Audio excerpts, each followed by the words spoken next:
ইনিল হুকমু ইল্লা লিল্লাহ আলা লাহুল খালকু ওয়াল আমর। প্রেসিডেন্ট থেকে শুরু করে শাসক আর শাসিত সব আইন মানবে ওই আল্লাহ রাব্বুল আলামিনের, যিনি এই তামাম জাহান সৃষ্টি করেছেন। সৃষ্টি যার আইন চলবে সেই আল্লাহ রাব্বুল আলামিনের, এবং তার আইনের সার্বিক অনুসরণ করে চলতে হবে সকলকে। এক কথায় ইসলামী সরকারের সমস্ত ক্ষমতা ব্যয় হবে নামাজ কায়েম করা আর যাকাত আদায় করার ব্যাপারে।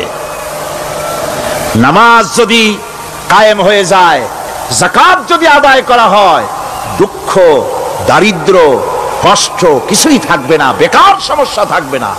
সমস্ত বেকারদেরকে চাকরি না পাওয়া পর্যন্ত বেকার ভাতা দেওয়া হবে। বুড়ো মানুষেরা যখন বুড়ো হয়ে যায়, ছেলের কাছে আদর নাই, বউর কাছে কদর নাই, আর ছেলে বউ বদদোয়া করতে থাকে, বুড়ারা মরে না কেন? আছে না আমাদের সমাজ? ইসলামী সরকার এলে পরে এই বৃদ্ধ মানুষদের ব্যবস্থা করা হবে। তাদের প্রতি এই ধরনের অসদাচরণ কেউ করতে সাহস পাবে না। সুতরাং নামাজ প্রতিষ্ঠা এবং যাকাত আদায় হলেই সমাজের অন্যায় অবিচার যা আছে তার 12 আনাই বিলুপ্ত হয়ে যাবে। কোন আলহামদুলিল্লাহ। তখন চাকরিতে প্রমোশন হবে নামাজের ভিত্তিতে।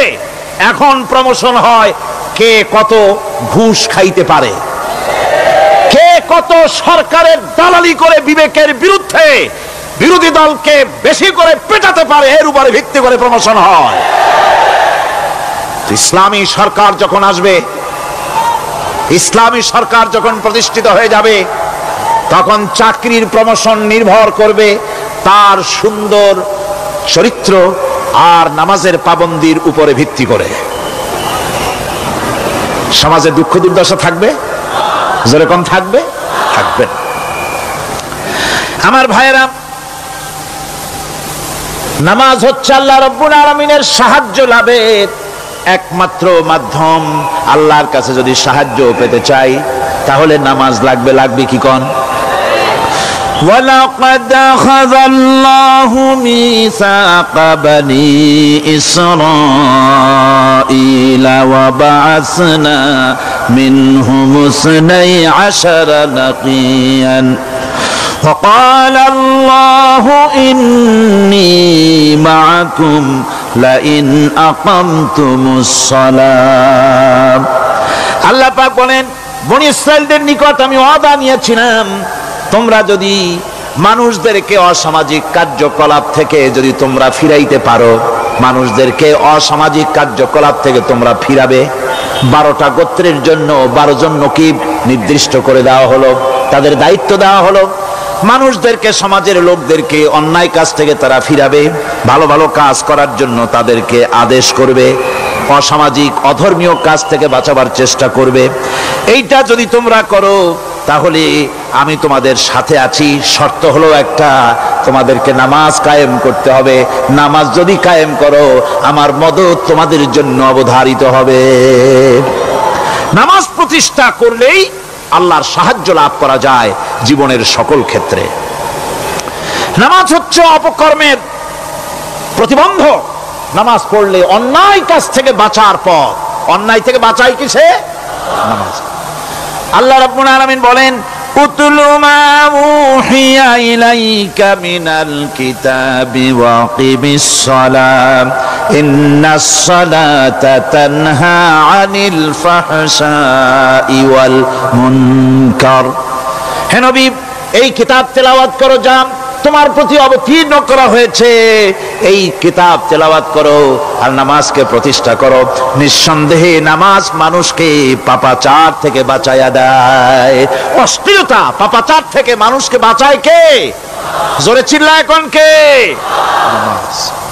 আল্লাহ রাব্বুল আলামিন কোরআন শরীফের ভিতরে বলেছেন লাশ-শামসু ইয়ামবাগি লাহা আন তুদরিকাল কামারা ওয়ালাল লাইলু সাবিকুন নাহার ওয়া কুল্লুন ফি ফালাকি ইয়াসবাহুন। প্রবল জ্ঞানী হইবে যাহারা, আপন মনেতে বুঝিবে তাহারা, রাত্রি পারে না আগে যাইবার, দিনের স্থান করি অধিকার। চন্দ্র বাদে না সূর্যের গায়েতে, সূর্য পারে না চন্দ্রকে ধরিতে, যার যে স্থান বহাল রাখিয়া ভ্রমণ করিছে খোদাকে ডরিয়া। একটি নির্ধারিত সময় সীমা পর্যন্ত আপন আপন কক্ষপথে সব দৌড়াদৌড়ি করবে, কারো সাথে অ্যাক্সিডেন্ট হবে না কারো। ওয়াকুল্লুন ফি ফালাকি ইয়াসবাহুন, যা আছে মহাশূন্যে সব ঘুরতেছে। কে বলে? বলেন সবাই, কে বলছে? কোন সূরা? সূরা ইয়াসিন। আবার শুনুন, আল্লাহ পাক ফয়সালা দিচ্ছেন ঘোরে কেডা? শুধু সূর্য ঘোরে না, শুধু চন্দ্র ঘোরে না, আল্লাহ মহাশূন্যে যা রেখেছেন সব ঘুরতেছে, সবই সন্তরণশীল, সব গতিশীল। সুতরাং ফয়সালা তো আল্লাহর কাছ থেকে নিতে হবে। পৃথিবী সৃষ্টি করেছেন, মানব গোষ্ঠী সৃষ্টি করেছেন এবং মানুষের প্রয়োজন মিটিয়েছেন। এই মানুষগুলিকে কে সৃষ্টি করেছে? মানুষ সৃষ্টির ব্যাপারেও দার্শনিকরা মানুষদেরকে বিভ্রান্ত করে। যা কলেজে বিশ্ববিদ্যালয়ে পড়ানো হয়, এই কোরআন শরীফ বিশ্ববিদ্যালয়ে পড়ানো হয়? হ্যাঁ হয়। কয়েকটা আয়াত, কয়েকটা সূরা পরীক্ষায় পাস করার জন্য একটু একটু অপশনাল রেখে দেওয়া হয়েছে। বর্তমান যে শিক্ষা কমিশন, শামসুল হক শিক্ষা কমিশন রিপোর্ট মন্ত্রী পরিষদে অনুমোদন করেছে বর্তমান সরকার। এই শিক্ষানীতিতে বলা হয়েছে ক্লাস 1 থেকে নিয়ে ক্লাস 5 পর্যন্ত ধর্মীয় শিক্ষা দিতে দেওয়া হবে না। তাহলে ক্লাস 5 পর্যন্ত যদি ধর্মীয় শিক্ষা না থাকে, তাহলে ক্লাস 6-7-এ ওঠার পর আলিফ জাওরা বাজাবর বা আনাকুম জানাকুম ছেলেরা পড়বে? মেয়েরা পড়বে? আসল উদ্দেশ্য হলো ইসলাম থেকে জাতিকে দূরে সরাবার জন্য ষড়যন্ত্র। এই সরকারের প্রণীত শিক্ষানীতি আমরা মানি না। আপনারা মানেন? যেই মাদ্রাসা মানুষের চরিত্র সৃষ্টি করে, বর্তমান সরকার সেই মাদ্রাসাগুলি একটা একটা করে ধ্বংস করার পরিকল্পনা গ্রহণ করেছে। সুতরাং আসল শিক্ষা হলো কোরআনের কাছে। আসল শিক্ষা কোথায়? কোরআনের কাছে। কোরআন যদি শিখানো হতো, কোরআন যদি শিখানো হতো কলেজে বিশ্ববিদ্যালয়, তাহলে গতকাল চট্টগ্রাম বিশ্ববিদ্যালয় থেকে যেসব ছেলেরা বিশ্ববিদ্যালয় কর্তৃপক্ষ কর্তৃক বরাদ্দকৃত, হাইজ্যাক করা নয়, বরাদ্দকৃত 4খানা বাস দিয়ে কোরআন শুনতে আসতে চেয়েছিল, বর্তমান সরকারের তথাকথিত সোনার ছেলেরা আসতে দিল না। কোরআন যদি তারা পড়তো, তাহলে কোরআন শরীফ শুনতে তারাও আসতো। কপাল পোড়া। জোরে বলেন কি? আরো জোরে বলেন কি? কপাল পোড়া। সব ভালো লাগে, কোরআন ভালো লাগে না। এদেরকে শিখানো হয়েছে, আরে তোমরা তো মানুষ না। বলে আমরা কি? তো তোমাদের ডারউইন বাবাজি বলে নাই, শোনো নাই? কি পড়ো টড়ো তোমরা, বুদ্ধি শুদ্ধি রাখো না। ডারউইন বলেছে, থিওরি অফ ইভলিউশনের মধ্যে বলেছেন মানুষ মানুষ না। বলে কি? মানুষ হলো বান্দর। কপাল পোড়া। কি কপালে লেখা থাকে? কাজে কামে প্রকাশ হয়ে যায়। ডারউইন বলল মানুষ মানুষ না। আলফ্রেড বললেন মানুষ হলো মানুষই ঠিক, তবে মানুষ হলো সেক্স সর্বস্ব জীব। সেক্স সমস্যার সমাধান করলে মানুষের সব সমস্যার সমাধান হয়ে যাবে। কার্ল মার্কস বললেন মানুষ হলো পেট সর্বস্ব জীব, পেট সমস্যার সমাধান করে দিলে সব সমস্যা শেষ। আর ডারউইন বললেন মানুষ মানুষই না, মানুষ কি? বলে বান্দর। ওরাং ওটাং শিম্পাজি আর ব্যাং থেকে মানুষের উৎপত্তি হয়েছে। আমি যখন জীবনের প্রথম শিম্পাজি দেখলাম, ওরাং ওটাং দেখলাম, তখন আমি মনে করেছি যে ডারউইন খামোখা ভুল করে নাই। এইটা দেখেই ও মনে করেছে যে এই হচ্ছে আমার মাতামহের গোষ্ঠী, এ হলো পিতামহের গোষ্ঠী। আপনারা একটু মাথা কাটায় চিন্তা করেন, মানুষ যদি বান্দর থেকে হবে, আজও বানর ফরেস্ট এরিয়া আছে কিনা বাংলাদেশে? চিল্লায় বলেন আছে কিনা? তো মানুষ যদি বান্দর থেকেই হবে, আপনারা কি কোনোদিন দেখেছেন যে একটা বান্দরের কোমর পর্যন্ত মানুষের মতো হয়ে সারছে? আর কিছুদিন গেলেই পুরো মানুষ হয়ে যাবে, গলা পর্যন্ত মানুষের মতো হয়ে গেছে, আর কদিন গেলেই মানুষ হয়ে যাবে। দেখছেন কখনো? আচ্ছা আপনারা বলেন, পাবদা মাছ আপনারা চট্টগ্রামে কি বলেন? পাবদাই বলেন। পাবদা মাছ দেখতে কি মাছের মতো লাগে? বোয়াল মাছের মতো। কোন পাগলে কি বলছে কথা যে বোয়ালের পূর্বপুরুষ পাবদা? পাবদাগুলি পুটি টুটি খাইয়া খাইয়া আস্তে আস্তে বোয়াল হয়ে গেছে, এ কথা কেউ বলে? আচ্ছা শোলের যে ছোট সাইজ, শোল মাছ, গজাল মাছ, এর যে ছোট্ট সাইজ ভর্তা করে খায়, শুটকি বানায় খায়, ওগুলোর কি বলে? টাকি মাছ। এই টাকি মাছ দেখতে শোল মাছের মতো। কেউ পাগলকে আজ পর্যন্ত বলেছে যে শোল মাছের পূর্বপুরুষ টাকি, টাকিগুলা সারমার খাইয়া আস্তে আস্তে শৌলে পরিণত হয়ে গেছে? কেউ বলেছে কখনো? ডারউইন কয় বোতল খাইয়া যে এই মতবাদ লিখছে আল্লাহই ভালো জানে, যে বান্দরের থেকে মানুষ আবিষ্কার হয়েছে। নাউজুবিল্লাহ। এগুলি পড়ানো হয় কলেজে, বিশ্ববিদ্যালয়, তাই আমাদের সোনার ছেলেরা বান্দরামি করে। ওদের যদি পড়ানো হইতো তোমরা বান্দরের গোষ্ঠী নও, তোমরা মানুষ। মর্যাদা কার বেশি, বান্দরের না মানুষের? এ পৃথিবীর প্রথম মানুষকে আদম আলাইহিস সালাম। আদম হইছেন কি দিয়ে? মাটি দিয়ে। আল্লাহ রাব্বুল আলামিন যিনি মানুষ সৃষ্টি করেছেন, তিনি কোরআন শরীফের ভিতরে বলে দিয়েছেন। আমি প্রথমেই বলেছি, আপনারা লক্ষ্য করুন, এই কোরআন তাবিজের কিতাব নয়, এই কোরআন তদবিরের কিতাব নয়, ঝাড়ফুঁকের কিতাব নয়। কোরআন হলো পৃথিবীর মানুষের জন্য কোড অফ লাইফ, পূর্ণাঙ্গ জীবন বিধান। সবকিছু আল্লাহ পাক কোরআনের ভিতরে বলে দিয়েছেন, কোন জিনিস বাদ দেন নাই। আপনি আমি কেমনে সৃষ্টি হয়েছি আল্লাহ পাক কোরআনের ভিতরে বলেছেন, ইন্না খালাকনাকুম মিন তুরাবিন সুম্মা মিন নুতফাতিন সুম্মা মিন আলাকাতিন সুম্মা মিন মুদগা।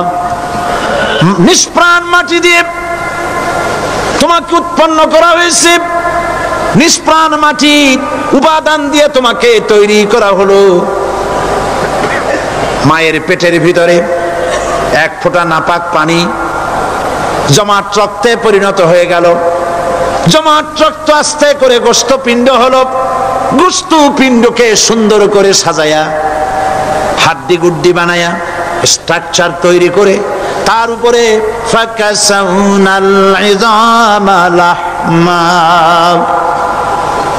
চামড়া দিয়ে গোস্ত দিয়া সাজায়া সুন্দর করে বানালাম।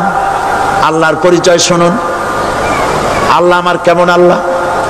মায়ের পেটের ভিতরে সন্তান বানায়া এরপরে যখন রূহ দেওয়া হয়েছে, ক্ষুধা লেগেছে, খাবারের প্রয়োজন হয়েছে, আল্লাহ রাব্বুল আলামিন ওই কচি বান্দা মায়ের পেটে বসে কি খাবে, সেজন্য তার মা চিন্তা করে নাই, বাবা চিন্তা করে নাই, সরকার চিন্তা করে নাই।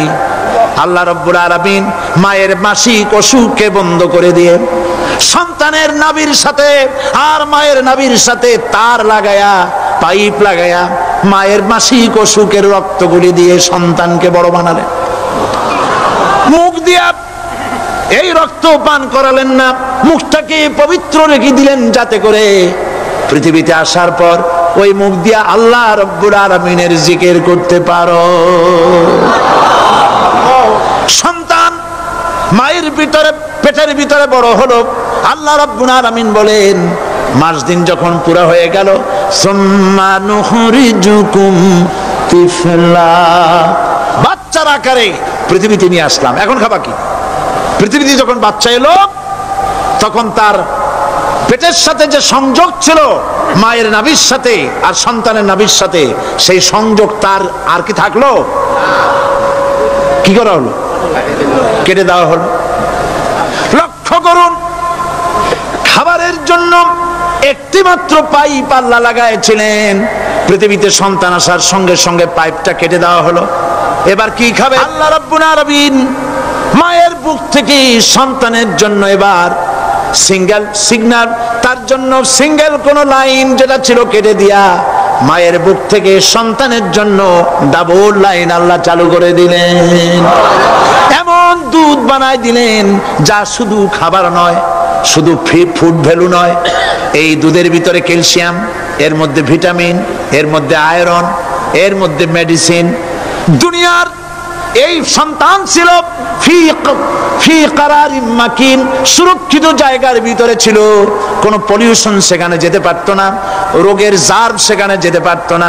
দুনিয়ায় এলো দূষিত আবহাওয়ার ভিতরে, এই সন্তানকে এখনই অ্যান্টিবায়োটিক খাওয়ালে পরে অসুবিধা হবে। আল্লাহ রাব্বুল আলামিন মায়ের দুধের ভিতরে ঔষধ দিয়া রোগের প্রতিষেধক বানায়া দিলেন। এ হলো আমার আল্লাহ। এ আমার কে? আল্লাহ। জোরে বলেন আল্লাহ। আল্লাহ আল্লাহ রাব্বুল আলামিন মায়ের দুধ দিয়ে সন্তানকে বড় করলেন আর শোনায় দিলেন, খবরদার এই মায়ের সাথে, এই বাপের সাথে নাফরমানি করবি না। মা বাপের জন্য আমার কাছে দোয়া করবে, রব্বির হামহুমা কামা রাব্বায়ানি সগীরা। সবাই পড়েন আমার সাথে, রব্বির হামহুমা কামা রাব্বায়ানি সগীরা।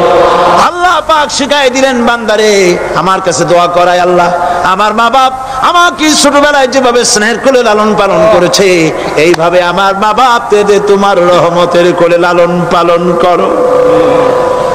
মনে থাকবে ভাইরা? বলেন মনে থাকবে? প্রত্যেক নামাজের পরে মা বাবার জন্য দোয়া করবেন, বেঁচে থাকুক আর মরে যাক, দোয়া করবেনই। মনে থাকবে? রব্বির হামহুমা কামা রাব্বায়ানি সগীরা।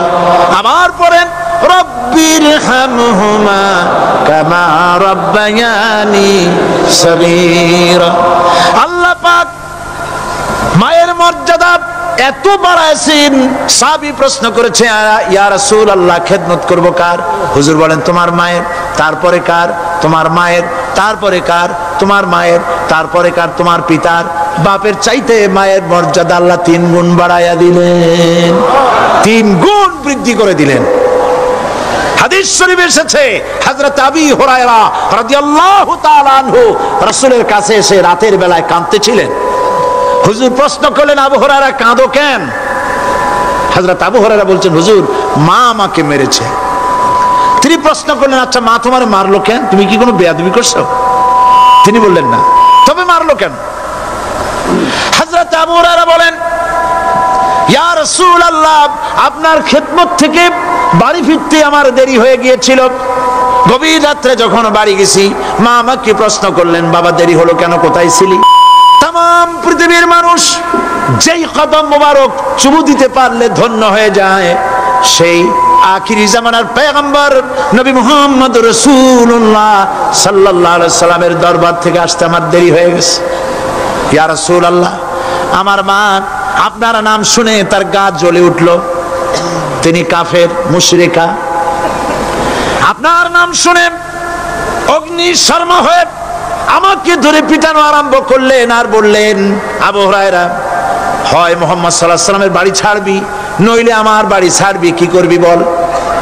মার খেতে খেতে আমি বললাম, মা তোমার গায়ে যত শক্তি আছে আমারে মারো, তোমার বাড়ি শুদ্ধ, তাম দুনিয়াটা ছেড়ে দিতে পারি, মুহাম্মদ রাসূলুল্লাহর কদম মোবারক ছেড়ে দিতে পারি না। হুজুর আমার মা গলা ধাক্কা মেরে আমাকে বের করে দিয়েছেন। হুজুর বলছেন, আবু হুরায়রা মা তোমাকে মেরেছে আর আমার কাছে নালিশ করছো, আমি তোমার মায়ের কোনো বিচার করতে পারবো না। সুবহানাল্লাহ। এত বড় পাওয়ারফুল নবী, শানওয়ালা, ইজ্জতওয়ালি, বরকতওয়ালি, এত বড় নবী বলছেন মা মেরেছে, আমার করার কিচ্ছু নাই। সুবহানাল্লাহ। তোমার মা মুশরিকা হোক আর যাই হোক, তোমার মা। সুবহানাল্লাহ বলেন। আমার বন্ধুগণ, হযরত আবু হুরায়রা বলেন, ইয়া রাসূলুল্লাহ মায়ের বিরুদ্ধে কোনো অভিযোগ নিয়ে আমি আপনার কাছে আসি নাই। হুজুর বললেন, কেন আসছো বলো খুলে। আবু হুরায়রা বলেন, হুজুর আমি জানি আপনি আল্লাহর দরবারে যদি কোনো ব্যাপারে হাত তোলেন আল্লাহ মঞ্জুর করে ফেলেন। আপনি দয়া করে আমার মার জন্য দোয়া করেন, আল্লাহ যেন হেদায়েত দিয়ে দেন। আমার নবীজি দুখানে হাত উত্তোলন করলেন, বললেন আল্লাহুম্মা ইহদি উম্মা আবি হুরায়রা, আয় আল্লাহ আমি দোয়া করতেছি আবু হুরায়রার মাকে হেদায়েত নসিব করো। হুজুর হাত তুলে মোনাজাত করছেন, আবু হুরায়রা দৌড় দিলেন বাড়ির দিকে। কয়েকজন সাহাবী হযরত আবু হুরায়রার জামা টেনে ধরেছে, এই ভদ্রলোক দৌড়ায় কেন? এত শান্ত মানুষ, কখনো গরম হয়ে কারো সঙ্গে কথা বলে না, এই মানুষটা দৌড়ায় কেন? কোনো বিপদ হইল নাকি? জামা টেনে ধরে বলে আবু হুরায়রা দৌড়াও কেন? হযরত আবু হুরায়রা বলেন জামা ছেড়ে দাও, কোনো বিপদ আমার হয় নাই, আমি দৌড়াইয়া বাড়ি যাই দেখতে চাই। আমি দৌড়াইয়া আগে বাড়ি যেতে পারলাম না, আমার নবীর দোয়া আগে আমার বাড়ি চলে গেছে, আমি এটা দেখতে চাই। হযরত আবু হুরায়রা দৌড়াতে দৌড়াতে বাড়ি চলে গেছেন। দরজায় নক করলেন, ভেতর থেকে আওয়াজ এলো কে? তিনি বললেন আমি আবু হুরায়রা, মা দরজা খুলে দাও, আমি তোমার সন্তান। মা বললেন বাবা অপেক্ষা করো, দরজা খুলতেছে। হযরত আবু হুরায়রা বলেন মায়ের গলার আওয়াজের ভেতরে কুফরি কর্কশতা পেলাম না, মায়ের গলার আওয়াজের ভেতরে তাওহীদের নরমিয়াত পেলাম। আমার কাছে মনে হলো আমি আবু হুরায়রা বাড়ি আসার আগে নবীজির দোয়া আল্লাহর আরশে পৌঁছে গেছে।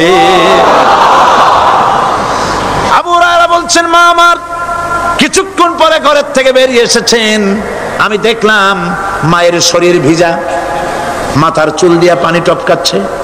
মা আমার বললেন বাবারে তোমাকে মারার পর আমি নিদারুণ অনুশোচনায় পড়েছিলাম, মনে মনে ভাবলাম আহারে আমার সন্তানরা আমি কেন মারলাম? সে তো কোনো খারাপ কাজ করে নাই, কোনো খারাপ জায়গায় যায় নাই, এত ভালো মানুষ যার সম্পর্কে লোকেরা খামোখাই মিথ্যা কথা বলে, এই ভালো মানুষটার কাছে গেছে, সেজন্য আমি মারলাম কেন? বাবা গো আমি আমার ভুল বুঝতে পেরেছি, জীবনের ভুলও ধরা পড়েছে, আমাকে জলদি করে নিয়ে চলো বিশ্ব নবীর দরবারে। হযরত আবু হুরায়রার মা রাসূলুল্লাহর খেদমতে এসে ঘোষণা করলেন আশহাদু আল্লা ইলাহা ইল্লাল্লাহু ওয়াহদাহু লা শারীকা লাহু ওয়া আশহাদু আন্না মুহাম্মাদান আবদুহু ওয়া রাসূলুহু। আমার ভাইরা, আল্লাহ রাব্বুল আলামিন মানুষ সৃষ্টি করে পৃথিবীতে পাঠায় দিলেন, খাবারের ইন্তজাম করলেন, এগুলি সব আল্লাহর পরিচয়। আল্লাহরে চেনার জন্য বড় বড় কিতাব ঘাটা লাগে না, কিসমতে যদি থাকে দুই একটা দৃষ্টান্ত যথেষ্ট হয়ে যায়। সুবহানাল্লাহ সুবহানাল্লাহ, দুই একটা দৃষ্টান্ত যথেষ্ট। আল্লাহ পাক সমস্ত সৃষ্টি জগৎকে তৈরি করলেন, সৃষ্টি করলেন, আর তাদের খাদ্যের ব্যবস্থা করলেন। কে করেছেন খাদ্যের ব্যবস্থা? খাদ্য দেন আল্লাহ। কিন্তু অহংকারী যারা, তারা বলে দেশের বাম্পার ফলনের জন্য সমস্ত কৃতিত্ব সরকারের। বলেন আস্তাগফিরুল্লাহ, বলেন নাউজুবিল্লাহ। এদের একজন বলছিল 3 বছর কিছু দিবার পারুম না, লোকেরা কয় আমরা না খাইয়া থাকুম, আল্লাহ কয় আমিও দেহুম, কদ্দুর পারো না খাইয়া থাকতে। ফসল কে দেন? জোরে বলেন কে দেন? বাম্পার ফসলের ফলনের দাবি সরকার করতে পারে না, এটা কুফরি, এটা শিরক। জমিনের ফসল কে দেন? আকাশের বৃষ্টি কার? পানি কার? সার কার? সব আল্লাহ পাক। আল্লাহ পাক কোরআন শরীফে বলেছেন লাইন শাকারতুম লাযীদান্নাকুম ওয়া লাইন কাফারতুম ইন্না আযাবী লাশাদীদ। আমার নিয়ামতের শুকর যদি আদায় করো বাড়ায় দেব, আর যদি কৃতজ্ঞ হও শুকরিয়া আদায় না করো মস্ত বড় শাস্তি দেব। ফসল দেই আমি, আর শুকরিয়া আদায় করো তোমার বাজানের, ঠিক কিনা? শুকরিয়া আদায় করে কার? বাজানের। একটা লোকের, একটি মানুষের যেই প্রশংসা এই সরকার করলো, বিগত 4.5 বছর ধরে একটা মানুষের যত জিকির করলো, প্রশংসা করলো, ছবি টানাইলো, যদি এতটা জিকির এতটা স্মরণ আল্লাহ রাব্বুল আলামিনের করত, ওদের জন্য আল্লাহর জান্নাতের দরজা খোলা হয়ে যেত। প্রশংসা করবে কার? চিল্লায় বলুন, আল্লাহ পাকের প্রশংসা করো। খেতে দেওয়ার মালিক তিনি। আল্লাহ পাক বলছেন আল্লাহকে, তার পরিচয় আল্লাহ তুলে ধরেছেন, ওয়ামা মিন দাব্বাতিন ফিল আরদি ইল্লা আলাল্লাহি রিজকুহা। এই পৃথিবীর ভিতরে এমন কোন বিচরণশীল জীব নাই যার রিস্কের দায়িত্ব আমি আল্লাহ গ্রহণ করি নাই। সুবহানাল্লাহ বলবেন না? রিস্কের দায়িত্ব কার হাতে? আচ্ছা দেখুন তো, পৃথিবীর সমস্ত সরকারের কাছে বিভিন্ন মন্ত্রণালয় আছে না? খাদ্য মন্ত্রণালয় বলে কোনো মন্ত্রণালয় আছে কিনা? আছে। খালি কয় খামু আর খামু। খাদ্য মন্ত্রণালয় আছে, থাকার পরেও মানুষ না খাইয়া মরে, ঠিক কিনা? এবার একটু তাকান তো, জ্ঞানের চক্ষু দিয়া তাকান। ফরেস্ট এরিয়া, বাঘ আছে কিনা? নাই। সিংহ আছে কিনা? গন্ডার আছে কিনা? হাতি আছে কিনা? বিশাল বিশাল প্রাণী আছে কিনা? জঙ্গলে ছোট্ট প্রাণী থেকে, পোকা থেকে শুরু করে গন্ডার পর্যন্ত, টুনটুনি পাখি দিয়ে শুরু করে ঈগল পাখি পর্যন্ত, নদীর ভিতরে ছোট্ট চুনো পুঁটি থেকে শুরু করে তিমি মাছ পর্যন্ত। প্রাণী তত্ত্ববিদরা বলেছেন সমুদ্রের ভিতরে এমন এমন বড় বড় তিমি আছে যে একটা তিমির ওজন 5000 টন পর্যন্ত হয়ে যায়। 5000 টন তিমিটার ওজন। এ যখন বাচ্চা হয় তখন বাচ্চার দৈনিক দুধ লাগে 50 থেকে 60 মণ পর্যন্ত। কে ব্যবস্থা করে? রুহান মান ফেরেশতা। তো ওর মা যেমন বাচ্চা তো সেরকম হবে, ঠিক কিনা? কে দেয় খাবার? এবার দেখেন তো, আপনার দেশের এই জঙ্গলে কত হাতি আছে। হাতিরা মিছিল করে আসছে যে আল্লাহ আমাদের এখন আর খাইতে যেতে দিতে পারে না, বাংলাদেশের গভর্নমেন্ট কিছু দাও। আসছে না, খাইয়া ক্ষুধার জ্বালায় হাতি মরেছে, বাঘ মরেছে, সিংহ মরেছে। এর কোনো দৃষ্টান্ত আছে? ক্ষুধার জ্বালায় আকাশের উড়ন্ত পাখিরা ছটফট করে মারা গেছে, দৃষ্টান্ত আছে? নদীর মাছেরা ক্ষুধার জ্বালায় ভেসে উঠেছে, না খাইয়া মরে গেছে, দৃষ্টান্ত আছে? মহান আল্লাহ রাব্বুল আলামিন কোরআন শরীফের ভিতরে বলেছেন অনেক প্রাণী এমন আছে যারা তাদের খাদ্যকে সঞ্চয় করে না, খাদ্যকে জমা করে না, আহরণ করে না। সকাল বেলায় একটা খাবার খেলো, দুপুরে কি খাবে তার জানা নাই। শকুন পৃথিবীর মাঝি থেকে 3 মাইল উপরে ওড়ে, তার চোখকে আল্লাহ পাক এত তীক্ষ্ণ বানিয়ে দিয়েছেন। এই চট্টগ্রামের কোথায় মরা গরু আছে 3 মাইল উপর দিয়ে দেখতে পায়? সুবহানাল্লাহ করতে ইচ্ছা করে না। এই প্রাণীগুলি খাবারগুলি কোনো গভর্নমেন্ট জোগাড় করে রাখে নাই। আল্লাহ পাক বলেন সবার খাবার আমি দেই। সকাল বেলায় সমস্ত প্রাণীগুলি, মহাশূন্যে পাখি, পানির ভিতরে মৎস্যরাজি, জঙ্গলের ভিতরে হিংস্র প্রাণী, পোকামাকড় থেকে শুরু করে সবগুলো খালি পেটে সব বেরিয়ে যায়, কারো কোনো খাবারের মজুদ নাই।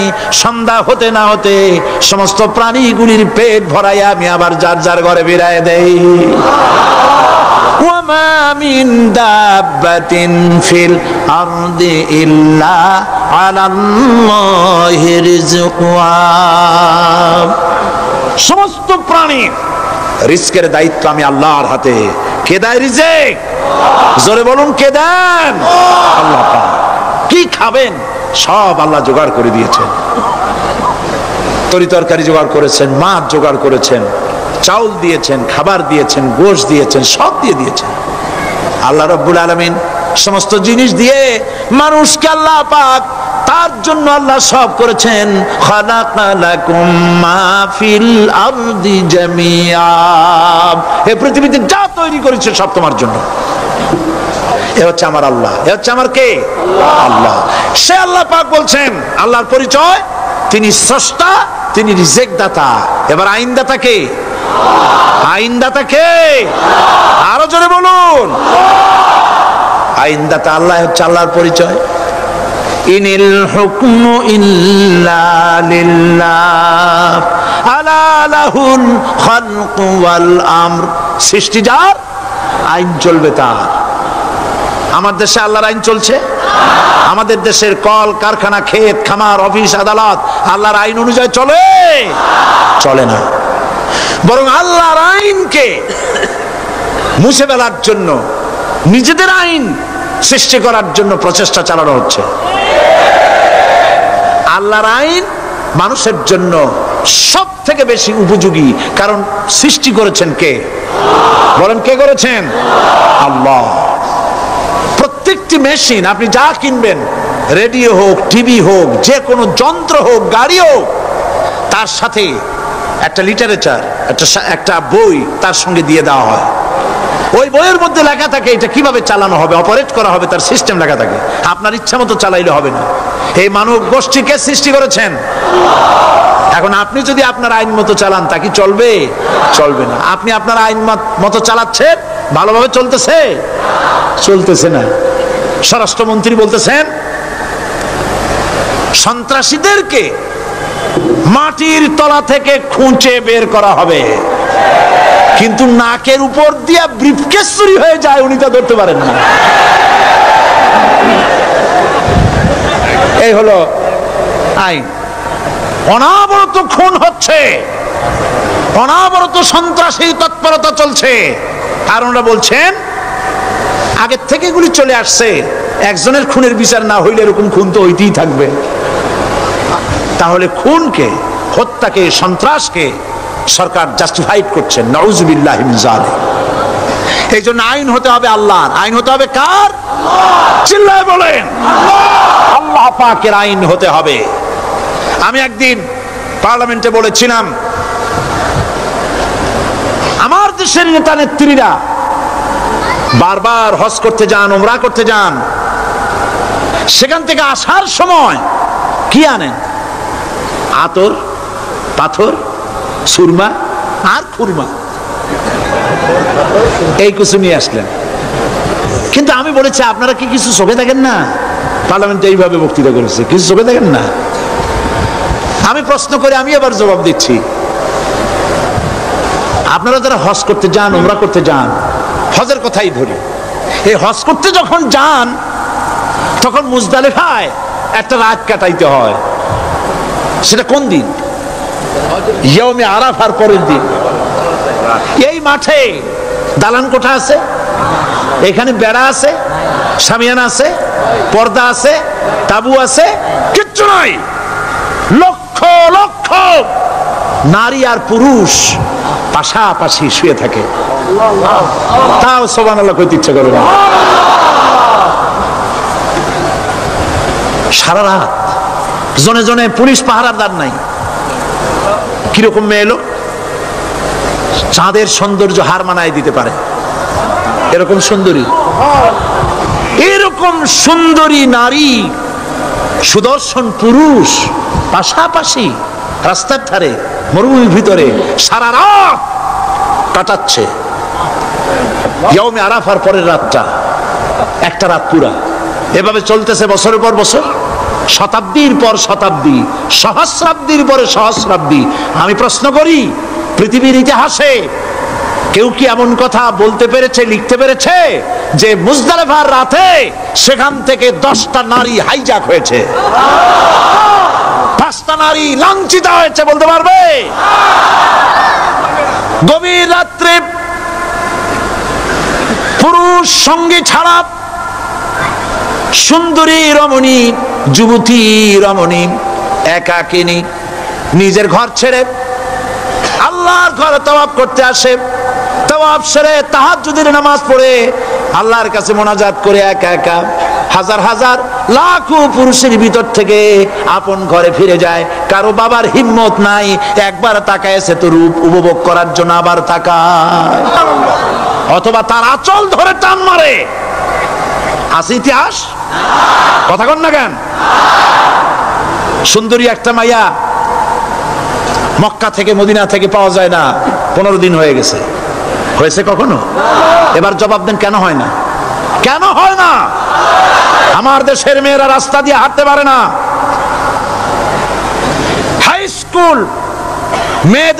স্কুল মেয়েদের কলেজ যখন ছুটি হয়, তথাকথিত সোনার ছেলেরা গেটের সামনে এতিমের মতো খাড়ায় থাকে। অনবরত হাইজাক হচ্ছে, ধর্ষণের সেঞ্চুরি হচ্ছে। আর ওখানে হয় না কেন? ওখানে হয় না এই কারণে, এই কোরআনের আইন আল্লাহ রাব্বুল আলামিন যে আইন দিয়েছেন, ওখানে আইন বলবৎ আছে। আছে নাকি? আছে কিনা? কোন পুরুষ কোন নারীকে ধর্ষণ করেছে যদি প্রমাণিত হয়, সে যদি ফাহাদের ছেলে হয় আর ফাহাদের মেয়ে হয়, কোরআনের শাস্তি হলো পাথর মেরে উড়াইয়া দাও। তাকে জানিয়ে দেওয়া হবে রেডিও টিভির মাধ্যমে, জেনাকারের ব্যভিচারীর শাস্তি হবে। চতুর্দিকে হাজারো লোকেরা দাঁড়াবে, হাতে পাথর নিয়ে পাথর মেরে তাকে তার গোশত হাড্ডি বাতাসের সাথে উড়ায় দেবে। একজন মানুষ আর একজন মানুষকে খুন করলো, এই আসামি ধরা পড়ে গেল, কোরআনের শাস্তি হলো যখন ধরা পড়বে প্রমাণিত হবে যেমন ভাবে হত্যা করেছে পরেও হত্যা করো। এই দৃশ্য, এই আইন যদি বাংলাদেশে যদি এই আইন চালু হয়ে যেত, খুনের আসামি ধরা পড়েছে জেনার আসামি, প্রকাশ্য ময়দানে এলো, সাক্ষী প্রমাণে কোর্টে প্রমাণিত হলো সত্যি সে খুনি। এই বিশাল আউটার স্টেডিয়ামের মাঝখানে খুনি কি দাঁড় করাও, চতুর্দিকে হাজারো লাখো মানুষ থাকুক, রেডিও টিভির ক্যামেরা কার্যকর হবে, পত্র পত্রিকার সাংবাদিকরা আসবে, তরবারির এক আঘাতে খুনির কল্লাটা উড়ায় দাও, দেহটা নিঃসার হয়ে জমিনে পড়ে যাবে। এই দৃশ্য যারা দেখবে সচক্ষে, রেডিওতে, পত্র পত্রিকায়, আর 1 বছরের ভেতরে খুন করার হিম্মত কারো কলিজায় উঠবে? জেনাকারের পাথর মেরে উড়িয়ে দেওয়ার শাস্তি যদি চোখে কেউ দেখে, জেনা করার পুলক আর জাগবে? এটা নাম আল্লাহর আইন। এই আইন কার? এই আইন যতদিন পর্যন্ত বাংলার মানুষের, মুসলমানদের উপরে কার্যকরী না হচ্ছে, এই দেশে কার্যকরী না হবে, ততদিন পর্যন্ত হত্যা, ধর্ষণ, খুন বন্ধ হবে না। বন্ধ হবে? সুতরাং এই আইন হচ্ছে কার? আরো জোরে বলে, আল্লাহ রাব্বুল আলামিন। মহান আল্লাহ রাব্বুল আলামিনের এই আইন অনুযায়ী যদি দেশ চলে, মানুষ শান্তি পাবে, চুরি বন্ধ হবে, ডাকাতি বন্ধ হবে, জেনা বন্ধ হবে, হত্যা ধর্ষণ বন্ধ হয়ে যাবে। নবীজি এমন একটি আইন চালু করে দিয়ে, কোরআনের বিধান চালু করে দিয়ে এমন একটা সমাজ চালু করেছিলেন, যেই সমাজ সম্পর্কে হুজুর নিজে বলেছেন, খায়রুল কুরুনে কারনি, সর্বশ্রেষ্ঠ যুগ হলো কার যুগ? আমার যুগ। সুবহানাল্লাহ বলেন। রাসূলের যুগ হলো সর্বশ্রেষ্ঠ যুগ। সেই কোরআন, সেই হাদিস আজও আছে না নাই? বলেন জোরে, আজও আছে না নাই? সেই কোরআন এবং সুন্নাহ দিয়ে দেশ শাসন হোক, এটা কি আমরা চাই? কারা কারা চাই? দু হাত উঁচু করে দেখা।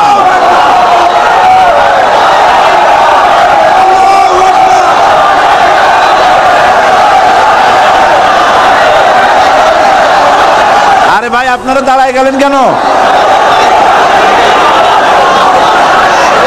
বসেন বসেন। আমি তো একটা স্লোগান দিতে বললাম, হাত দেখতে চাইছি আমি, মাথা দেখতে চাই নাই। এই সুযোগে কোমরটা সোজা করে নিলেন। আচ্ছা বসেন, আর মহব্বতের সাথে জিকির করেন, লা ইলাহা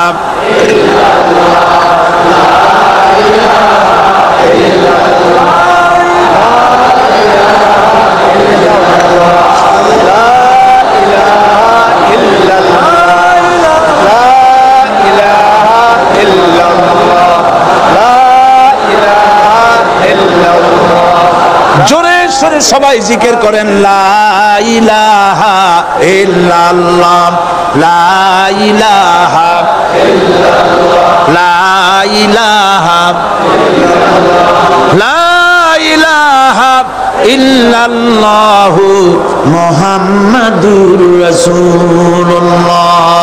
বসুন, আমরা মুনাজাত করব। আল্লাহ রাব্বুল আলামিন আয়াতুল কুরসির ভিতরে আল্লাহর সার্বভৌমত্বের কথা বলেছেন। আল্লাহু লা ইলাহা ইল্লা হুয়াল হাইয়ুল কাইয়্যুম। পড়েন আমার সাথে সবাই, আল্লাহু লা ইলাহা ইল্লা হুয়াল হাইয়ুল কাইয়্যুম। আল্লাহ হচ্ছেন যিনি ছাড়া কোনো ইলাহ নাই, তিনি শাশ্বত চিরঞ্জীব। সুবহানাল্লাহ বিহামদি। আগামীকাল এর বাকি অংশ আমি আপনাদের সামনে আলোচনা করব ইনশাআল্লাহ। জোরে বলেন ইনশাআল্লাহ। দাঁড়ানো ভাইরা বসেন, আপনাদের পাশে যারা দাঁড়িয়েছেন অনুরোধ করে বসায় দেন। বলেন যে আর 5 মিনিট বসেন, আল্লাহর রাস্তায় হাঁটেন না। হ্যাঁ বলেন, বলেন আপনারা যে আল্লাহর রাস্তায় হাঁটেন না, বসেন, সবাই বসেন। এত বড় মাহফিলের মুনাজাত, সুবহানাল্লাহ বলেন। চট্টগ্রামের ইতিহাসের শ্রেষ্ঠ মাহফিল, চিল্লায় বলেন সুবহানাল্লাহ। গোটা বিশ্বের কোরআনের শ্রেষ্ঠ মাহফিল, বলেন সুবহানাল্লাহ। যারা বলেন আলহামদুলিল্লাহ। আগামীকাল এ মাহফিলের আখেরি মুনাজাত হবে ইনশাআল্লাহ, বলেন ইনশাআল্লাহ। আমি আন্তরিকভাবে দুঃখিত, প্রতি বছর আমার মা বোনদের জন্য, চট্টগ্রামবাসী আমার মা বোনদের জন্য আলাদাভাবে তাদের প্রশ্নের উত্তর দেই এবং তাদের সামনে কোরআন হাদিসের কথা আলাদাভাবে বলি। এবছর দিন কম হয়ে গেল বলে মহিলারা, মা বোনেরা বঞ্চিতা হয়ে গেলেন। শিশু কিশোরদের জন্য আলাদাভাবে সমাবেশ করা হয়, তাও বঞ্চিত হয়ে গেল। এই বিশাল তাফসীরুল কোরআন মাহফিলের বরকত থেকে চিটাগংবাসীকে যারা বঞ্চিত করলো, আল্লাহ তাদের হেদায়েত নসিব করে দিয়ে। যদি হৃদয় থাকে, যদি হৃদয় বলে কিছু থাকে, বিবেক বলে যদি কিছু থাকে, আর শরীর যদি মুসলমানের পিওর রক্ত থাকে, তাহলে বাড়ি বসে অনুশোচনা করা উচিত, চোখের পানি ফেলানো উচিত ওই সব লোকের যারা এই বরকতপূর্ণ মাহফিলকে বাধা দিয়েছে। আর যাদের কলজার মধ্যে আল্লাহ মোহর মেরে দিয়েছে, এগুলোর তো হেদায়েত হবে না। যাদেরকে আল্লাহ পাক তৈরি করেছেন জাহান্নামের জন্য, ওদের কাছে মাহফিল অসহ্য, সহ্যই হবে না। নাউজুবিল্লাহ বলেন। চট্টগ্রামবাসীর জন্য তাফসীরুল কোরআন মাহফিল নিয়ামত। এই নিয়ামত কিয়ামত পর্যন্ত আল্লাহ টিকায় রাখুন, বলি আমিন। আগামীকালের আখেরি মোনাজাতে সমস্ত মুসলমান চতুর্দিক থেকে আল্লাহ পাকের নারা লাগাতে লাগাতে আসবেন। আল্লাহু আকবার, নারায়ে তাকবীর। গোটা চট্টগ্রাম, গোটা চিটাগং শহর আগামীকাল কোরআনের মিছিলের শহর হবে ইনশাআল্লাহ।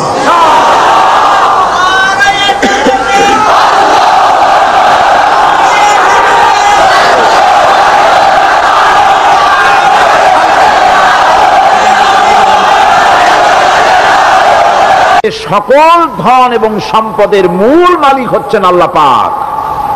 সমস্ত ধন সম্পদের মালিক কে? আল্লাহ সুবহানাহু ওয়া তাআলা। কোরআনে কারীম বলছে, লিল্লাহি মা ফিস সামাওয়াতি ওয়া মা ফিল আরদ। আকাশ এবং জমিনের ভিতরে যা কিছু আছে সব কিছুর মালিকানা কার?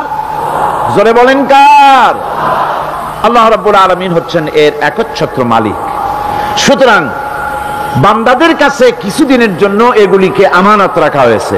আমাদের ঘর আছে, বাড়ি আছে, ব্যবসা আছে, বাণিজ্য আছে, জায়গা আছে, জমিন আছে, গরু আছে, বাছুর আছে, এই সবগুলি কিছুদিনের জন্য আমাদের কাছে কি রাখা হয়েছে? আমানত। আমানতের মাল আপনি আপনার ইচ্ছা মতো খরচ করতে পারবেন না। আমানতের মাল কি ইচ্ছা মতো খরচ করা যায়? যায় না। আমানতের মালকে খরচ করতে হলে মূল মালিকের ইচ্ছা অনুযায়ী খরচ করতে হবে। মূল মালিককে আল্লাহ রাব্বুল আলামিন বলছেন, ইন্নাল্লাহা আশতারা মিনাল মুমিনিনা আনফুসাহুম ওয়া আমওয়ালাহুম বিআন্না লাহুমুল জান্নাহ। আমি আমার মুমিনের জান এবং মালকে খরিদ করে নিয়েছি, বিনিময় জান্নাত দিয়ে দিয়েছি। তোমার কাছে যে জান আছে, মাল আছে, এটা তোমার নয়, এটা আমার আমানত তোমার কাছে। সুতরাং এই আমানত খরচ করতে হবে মূল মালিকের ইচ্ছা অনুযায়ী। সমাজের এক শ্রেণীর লোক প্রচুর বিত্তের মালিক হবে,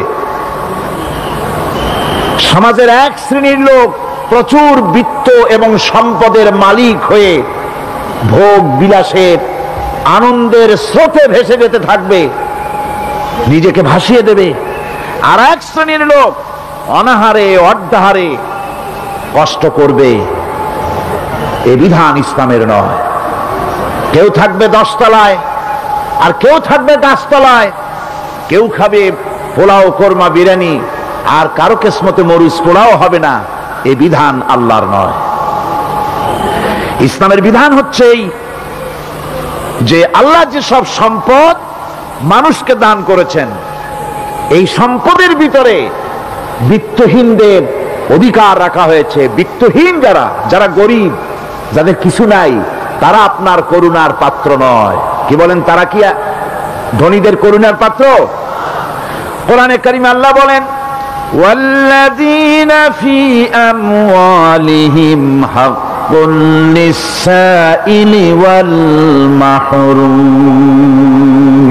ধনীদের সম্পদের ভেতরে গরিবদের, বিত্তহীনদের অধিকার রয়েছে।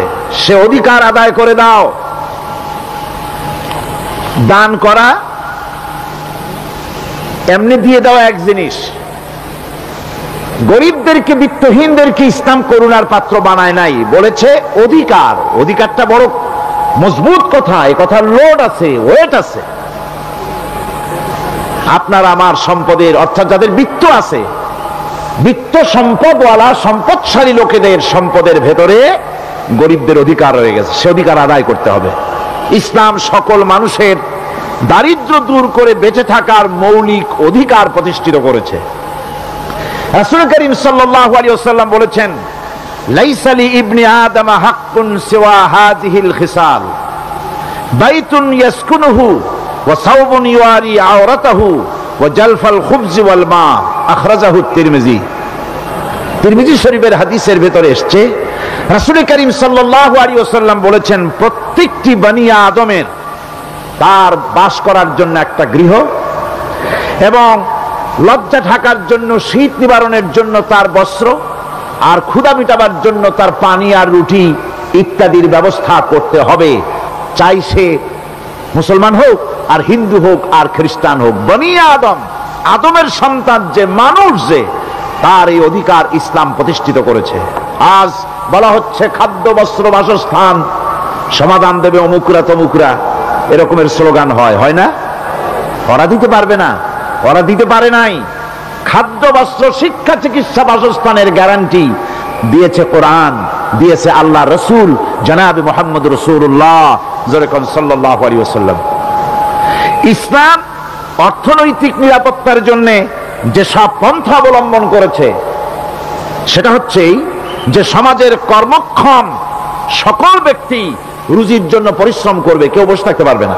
এটা হচ্ছে ইসলামের নিয়ম, কেউ বসে থাকতে পারবে না। কোরআনে কারীম বলছে, ফাইযা কুদিয়াতিস সালাতু ফান্তাশিরু ফিল আরদ ওয়াবতাগু মিন ফাদলিল্লাহ। ফাইযা কুদিয়াতিস সালাত, যখন তোমার নামাজ সম্পূর্ণ হয়ে গেল, ফান্তাশিরু ফিল আরদ, ছড়িয়ে পড়ো আমার জমিনের উপরে, ওয়াবতাগু মিন ফাদলিল্লাহ, আর আমার অনুগ্রহ অনুসন্ধান করো। রুজি কামানো কোনো খারাপ জিনিস না। কেউ মনে করে সারাদিন বসে বসে আল্লাহর জিকির করব, কেউ দুনিয়াটারে ঝামেলা মনে করে জঙ্গলে চলে যেতে চায়। এটা নিয়ম না। আপনি বসে থাকতে পারবেন না, আপনাকে কাজ করতে হবে। রুজি কামাই করাটাকে কোরআনে কারিমে এতটা সম্মান দিয়েছে, যেটাকে ফজলুল্লাহ বলা হয়েছে। ফজলুল্লাহ এটা আল্লাহর অনুগ্রহ, সুবহানাল্লাহ বলেন। এটাকে ফজলুল্লাহ বলা হয়েছে, এটা জিনাতুল্লাহ বলা হয়েছে। আপনি যে কাপড় চোপড় ব্যবহার করেন, এই কাপড় চোপড়ের ব্যাপারে আল্লাহ পাক প্রশংসা করেছেন, কাপড় চোপড় সুন্দর পরতে বলেছেন। তারপরে রুজি রোজগার হালাল করতে বলা হয়েছে, এবং রুজি কামাবার ব্যাপারে হালাল ভাবে রুজি কামাবার জন্য ইন্সপিরেশন দেওয়া হয়েছে কোরআন এবং হাদিসে। রাসূল করিম সাল্লাল্লাহু আলাইহি সাল্লাম বলেছেন, আল কাসিবু হাবিবুল্লাহ, সহজে যে উপার্জন করে সে আল্লাহর বন্ধু। যে ব্যক্তি ঠেলা গাড়ি চালায়, কুলি মজুর রিকশা চালায়, নিন্দা নাই, তাকে নিন্দা করা যাবে না। রিকশাওয়ালাও একটা গুরুত্বপূর্ণ দায়িত্ব পালন করছে। কুমার, কামার, তাঁতি, জেলে, ধোপা, নাপিত সবাই কাজ করছে। প্রত্যেক কাজের সম্মান ইসলাম দেয়, সুবহানাল্লাহ কোন। সমস্ত কাজের সম্মান আছে, শুধুমাত্র সম্মান নাই চুরির কাজের, ডাকাতির কাজের, সন্ত্রাসের কাজের, চাঁদাবাজির কাজের, মাস্তানির কাজের।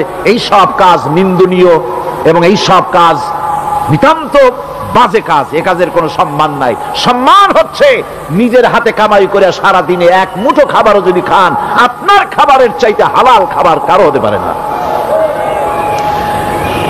আল্লাহর বন্ধু সোজা কথা না।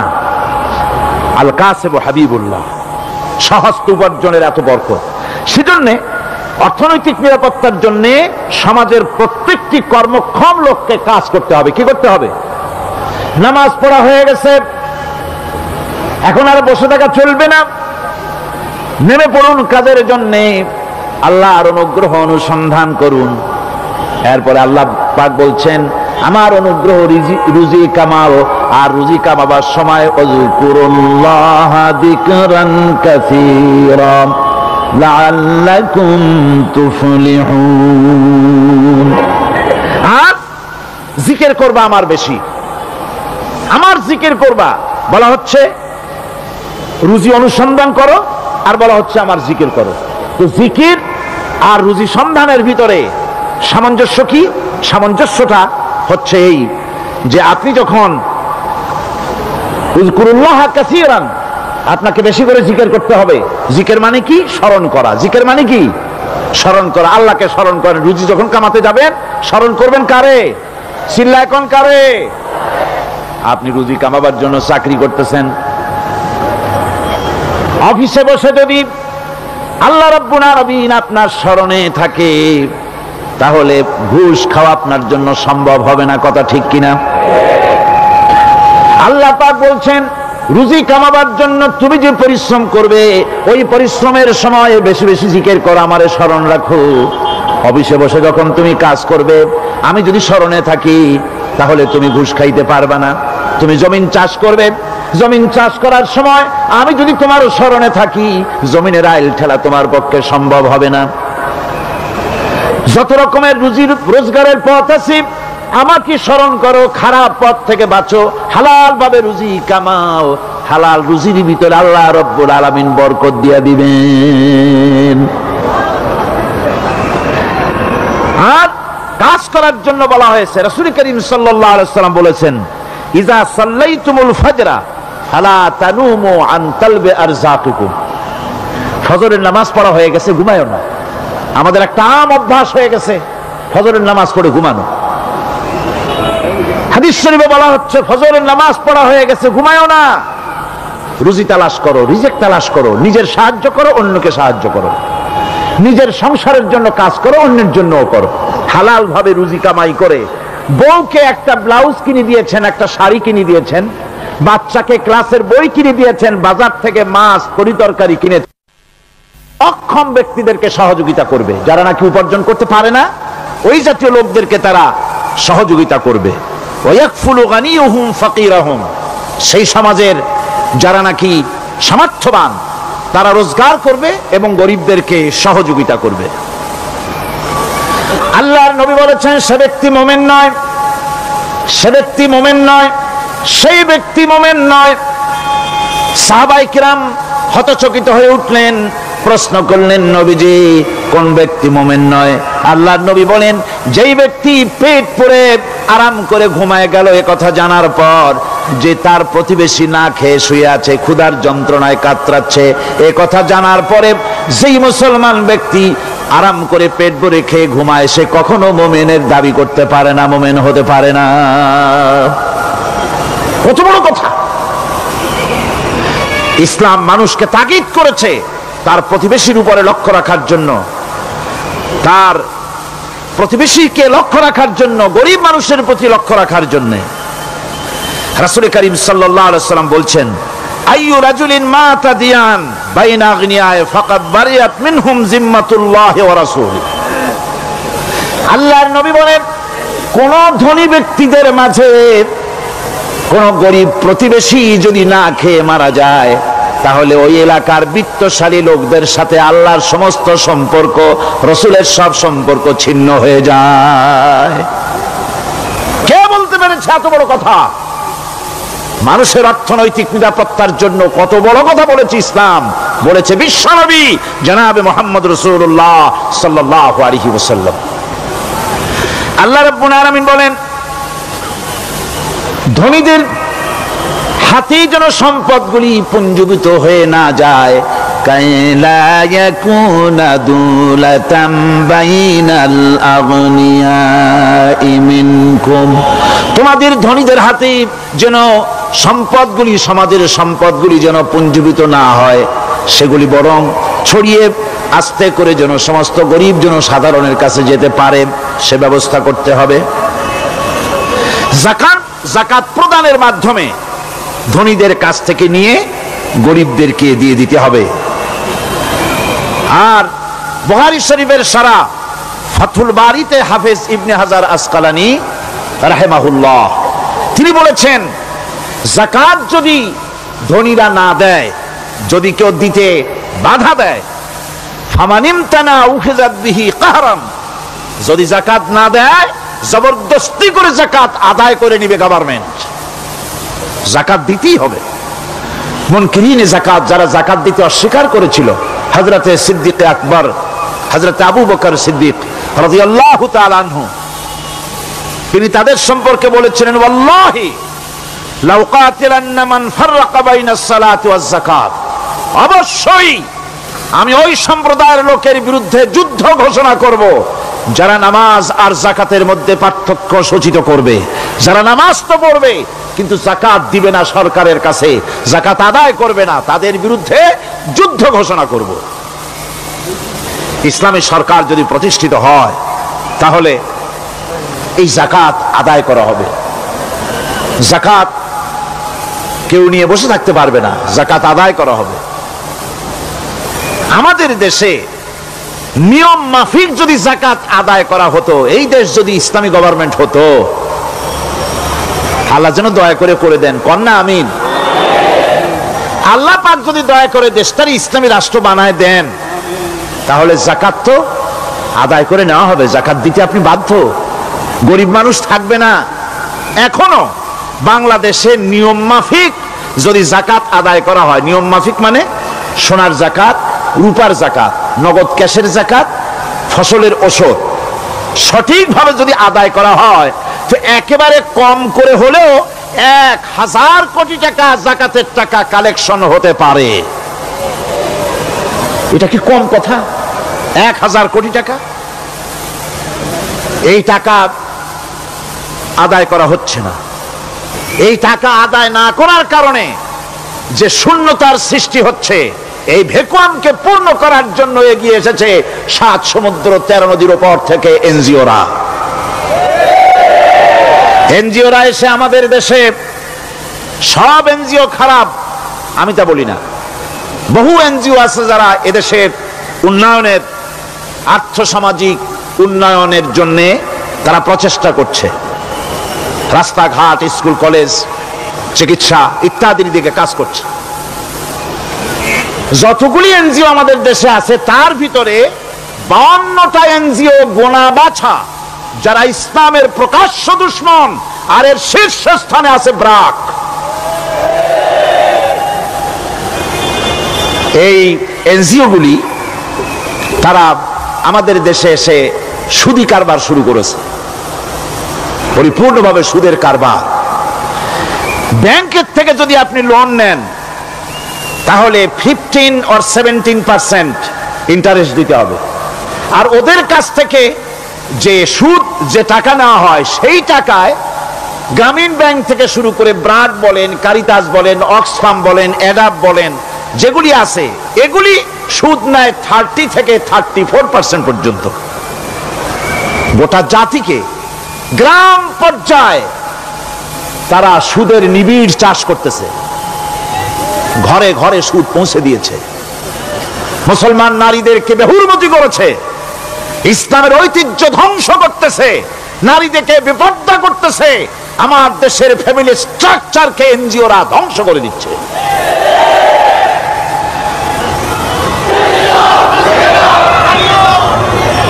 সুতরাং এনজিওরা এই সুযোগটা পেত না। যদি যাকাত কালেকশন করা হতো আর যাকাত দিয়ে, যাকাত যে সব জায়গায় খরচ করতে হয় সেই খরচ করার জায়গাগুলিতে সঠিকভাবে যদি ব্যয় করা হতো এই অবস্থা হতো না। বাংলাদেশের সম্পদের অভাব নাই। যারা বলে বাংলাদেশ গরিব, আমি তাদের সাথে একমত নই।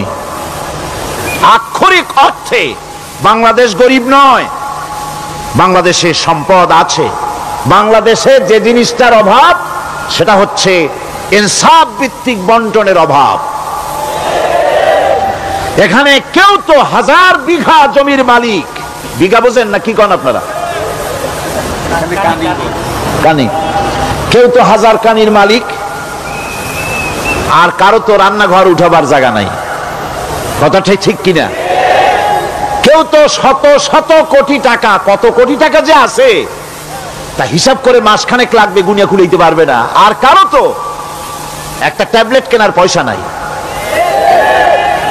সুতরাং আমার দেশে যেভাবে গরিব বলা হয় আক্ষরিক অর্থে ওইভাবে আমার দেশ গরিব নয়। আমাদের দেশে সম্পদ আছে, বহুত জমি অনাবাদি ফেলে রাখা হয়েছে। রাসূল করিম সাল্লাল্লাহু আলাইহি ওয়াসাল্লাম বলেছেন, সেই ব্যক্তির জমিন রাখার অধিকার নাই যে ব্যক্তি তা চাষের আওতায় না আনে। আছে না বহুত জমি পড়িয়া? আবাদযোগ্য জমি আমাদের দেশে আছে যা, তার 2,40,00,000 একর। আমাদের ভূমি সম্পদ রয়েছে, বনজ সম্পদ যা আছে সেটা হচ্ছে 32,53,860 একর জুড়ে বিরাট বনজ সম্পদ আমাদের আছে। ভূমি সম্পদ আছে, বনজ সম্পদ আছে। আমাদের রয়েছে পানি সম্পদ, প্রায় 250 নদী, 3,600 বর্গ মাইল জুড়ে নদীগুলো প্রবাহিত আছে। আমাদের পানি সম্পদ আছে। আমাদের গ্যাস সম্পদ আছে, যে গ্যাস অন্তত 100 বছর চলতে পারে। প্রত্যেক বাড়িতে বাড়িতে গ্যাসের সংযোগ দিলেও 100 বছরে ফুরাবে না। আলহামদুলিল্লাহ কইতে ইচ্ছা করে না? জোরে কোন আলহামদুলিল্লাহ।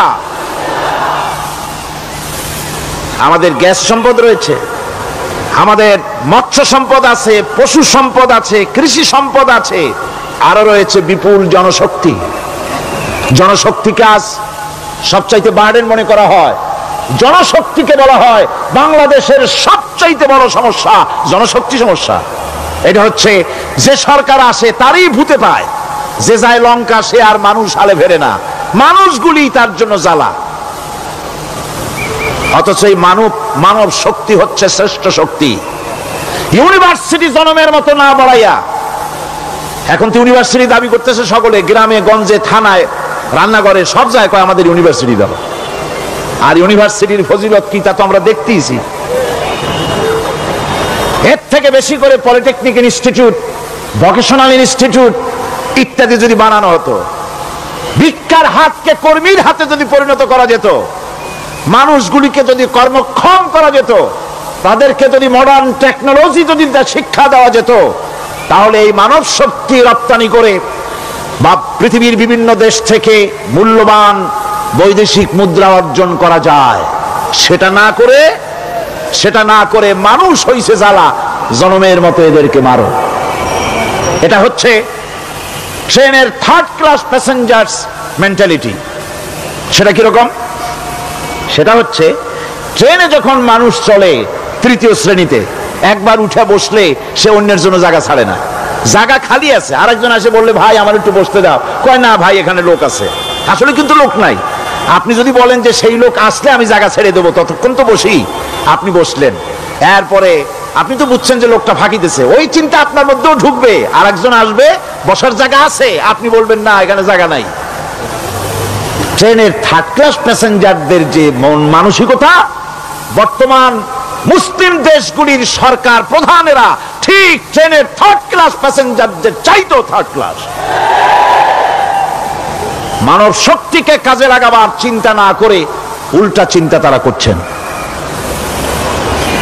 এত সম্পদ থাকা সত্ত্বেও বাংলাদেশ আজ যে অভাব সৃষ্টি হয়েছে তা কৃত্রিম, এবং তা সৃষ্টি হয়েছে এটা এর একমাত্র দায়ী এর জন্য রাজনৈতিক ষড়যন্ত্র। রাজনৈতিক ষড়যন্ত্রের কারণেই এই অভাব সৃষ্টি হয়েছে। গোড়া থেকেই আমাদের দেশটি ষড়যন্ত্রের শিকার। প্রথমে ব্রিটিশ বেনিয়ারা 200 বছর পর্যন্ত গোলামির জিনজির পরিয়ে দিয়েছে। 200 বছর গোলামির পর দ্বিজাতি তত্ত্ব এবং মুসলিম সংখ্যাগরিষ্ঠতার ভিত্তিতে 47-এর আজাদি, তারপর পশ্চিমাদের শোষণ বঞ্চনা থেকে মুক্তি লাভের জন্য 71-এর আজাদি, এরপরে দেশের 90% হচ্ছে মুসলমান। 90% কারা? চিল্লায় বলেন না কারা? পৃথিবীর এই দ্বিতীয় বৃহত্তম মুসলিম জনগোষ্ঠীকে খ্রিস্টান আর ইহুদিরা তারা চেয়েছে জনগণকে খ্রিস্টান বানাতে। আমাদের দেশের জনগণকে তারা চায় খ্রিস্টান বানাতে। যারা কমিউনিস্ট তারা চায় আমাদেরকে নাস্তিক বানাতে। আর পার্শ্ববর্তী দেশের পেইড এজেন্ট যারা আমাদের দেশে আছে তারা চায় পৃথিবীর নিকৃষ্টতম কুফরি মতবাদ, ধর্ম নিরপেক্ষ মতবাদের মাধ্যমে গোটা জাতিকে ধর্ম থেকে দূরে সরিয়ে দিতে চায়। সুতরাং এই ষড়যন্ত্রের শিকার হয়ে আছে বাংলাদেশ। বাংলাদেশের এই আর্থসামাজিক প্রেক্ষাপটে ইসলামের বিধান ছাড়া, আল্লাহর দেওয়া বিধান ছাড়া এর কোনো মুক্তি নাই, এর নাজাতের কোনো পথ নাই। আল্লাহ রসুল ক্ষমতা আরোহণ করলেন, রাষ্ট্রের মালিক হলেন, প্রেসিডেন্ট হলেন। রাসূলুল্লাহ কি হলেন? আল্লাহর নবী প্রেসিডেন্ট হলেন। সমাজের গরিব দুঃখীদের ব্যাপারে নবীজি বললেন, মান তারাকা মালান ফালওয়ারাসাতিহি ওয়া মান তারাকা দিয়ান আও কুল্লা ফালিয়াতিনি ফাইন্না মাওলাহু, রাওয়াহুল বুখারী। নবীজি বলেন, যে ব্যক্তি মারা গেল, মরে যাওয়ার পর তার যে সম্পদ থাকবে, এই সম্পদগুলি সে যে সন্তান স্ত্রী পুত্র যাদের রেখে গেছে তা তাদের জন্যে। আর যদি সে ঋণগ্রস্ত, যদি ঋণ অবস্থায় সংসারকে রেখে যেয়ে থাকে, তাহলে তার ঋণের বোঝা, ঋণের পরিশোধের দায়িত্ব আমি মুহাম্মদ সাল্লাল্লাহু আলাইহি ওয়াসাল্লাম নিয়ে নিলাম। সমাজের যার কোনো অভিভাবক নাই তার অভিভাবক আমি মুহাম্মদ সাল্লাল্লাহু আলাইহি ওয়াসাল্লাম। যার কোনো অভিভাবক নাই সেজন্য আমার কাছে চলে আসে। ইসলামী রাষ্ট্র এই বিধান পেশ করেছে। এর চাইতে সুন্দরতম বিধান পৃথিবীতে আর কেউ দিতে পারে নাই। সেজন্য সেই সমাজে চুরি বন্ধ হয়েছে, ডাকাতি বন্ধ হয়েছে, জিনা বন্ধ হয়েছে, সব বন্ধ হয়ে গিয়ে সুন্দর একটি সমাজ প্রতিষ্ঠিত হয়েছিল। আর রাসূল বলেছিলেন, খায়রুল কুরুনে কারনি, সর্বশ্রেষ্ঠ যুগ হলো আমার যুগ। সুবহানাল্লাহি ওয়া বিহামদিহি। মানুষ দরজা খুলে ঘুমায়েছে, কারো ক্ষুধার কষ্ট নাই, পড়ার কষ্ট নাই, খাবারের চিন্তা নাই, চুরি ডাকাতির ভয় নাই, ভয় মুক্ত। ওই যে গতকাল বলেছিলাম, যেমন একটা সমাজ আসবে, খাব্বাব চিন্তা করো না, আমি কসম করছি এমন একটা সমাজ প্রতিষ্ঠিত হবে যেই সমাজে চুরি ডাকাতি জেনা ব্যভিচার হত্যা ধর্ষণ কোনো ভয় থাকবে না। লা ইয়াখাফু ইল্লাল্লাহ, আল্লাহ ছাড়া কারো কোনো ভয়, মনের ভিতরে ভয় থাকবে না। ওয়ালাকিন্নাকুম তাস্তাজিলুন, তোমরা বড্ড তাড়াহুড়ো করতেছো, বেসবর হচ্ছ, সবর করো, তাড়াহুড়ো করো না। এমন সমাজ আসবে। রাসূলুল্লাহ এরকম একটা সমাজ গোটা পৃথিবীবাসীকে উপহার দিতে পেরেছিলেন না পারেন নাই? পেরেছিলেন কিনা? সেই কথাই আল্লাহ রাব্বুল আলামিনের কথার সঙ্গে বার মিলান, লাইসাল বিররা আন তুওয়াল্লু বুজুহাকুম কিবালাল মাশরিকি ওয়াল মাগরিব। পূর্ব পশ্চিমে কত মাথা ঘুরালে, চেহারা ঘুরালে এটাই কিন্তু তোমার পুণ্যবান হওয়ার জন্য, নেককার হওয়ার জন্য যথেষ্ট নয়।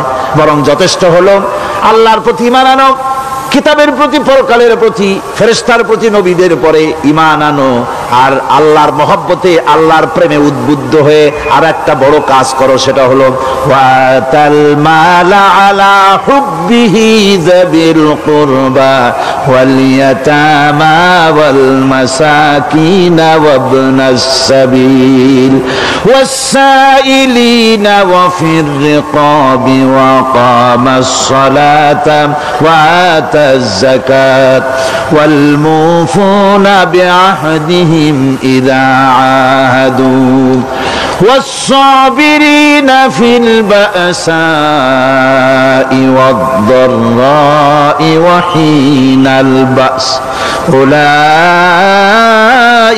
الذين صدقوا وأولئك هم المتقون। আরেকটি গুরুত্বপূর্ণ কাজ করতে হবে আল্লাহ পরকালে বিশ্বাস করার সাথে সাথে, সেটা হলো এই, তোমাদের জানের মতো প্রিয় ধন এবং সম্পদকে আল্লাহর মহব্বতে খরচ করতে হবে। সেজদা দিয়া কপালে দাগ লাগাইছো কিন্তু প্রতিবেশীকে সাহায্য করো নাই, গরিবদেরকে দাও নাই, এতিমকে দাও নাই, বোনকে ঠকাইছো, মেয়েকে ঠকিয়েছো, তোমার ওই সেজদায় কিয়ামতে কাজ দিবে না। প্রকৃতপক্ষের নেককার পুণ্যবান হওয়ার জন্য গরিব জনসাধারণকে সহযোগিতা করতে হবে।